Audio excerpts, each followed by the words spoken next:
Hannah Brandt is joining us now live from the White House with more on this and what the administration, Hannah, is saying right now about the operations in Iran.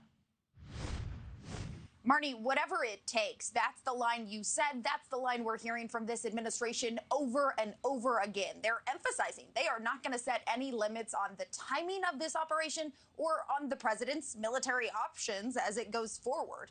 And they say that's strategic. I want you to take a listen to what War Secretary Pete Hegseth said about that ambiguity here. People ask boots on the ground, no boots on the ground, 4 weeks, 2 weeks, 6 weeks, go in, go in. President Trump knows, I know, you don't tell the enemy, you don't tell the press, you don't tell anybody what your limits would be on an operation. We're willing to go as far as we need to in order to be successful.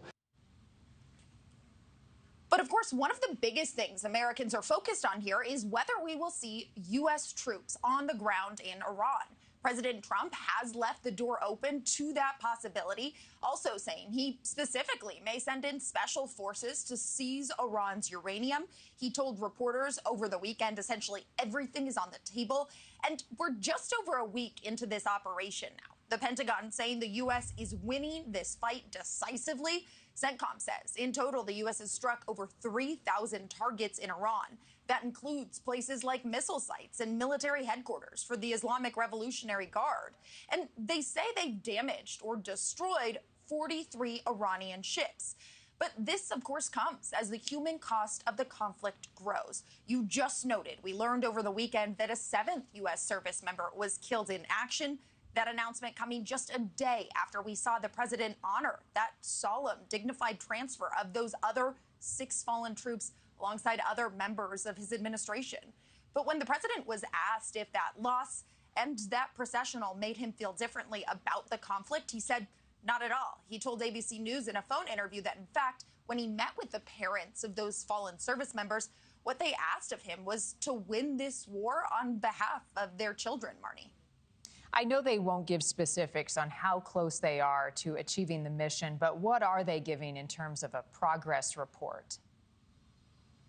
Well, they've indicated that they're making significant progress. The Trump administration really says that a lot to reach their ultimate goals. And that includes, of course, destroying Iran's missile capabilities, taking out their navy, and above all, they say they want to ensure Iran never gets a nuclear weapon.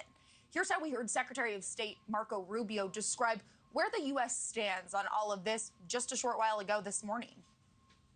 The objective of this mission is to destroy their ability to continue to do that, and we are well on our way to achieving that objective every single day with overwhelming force, with overwhelming precision. The military, the United States military, the men and women in uniform are conducting an extraordinary operation.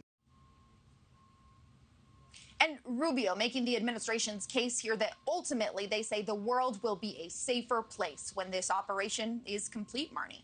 All right, Hannah Brandt at the White House, thank you. Thank you for watching. Subscribe below and download our NewsNation app right now on your phone, and you will get fact-based, unbiased news for all Americans.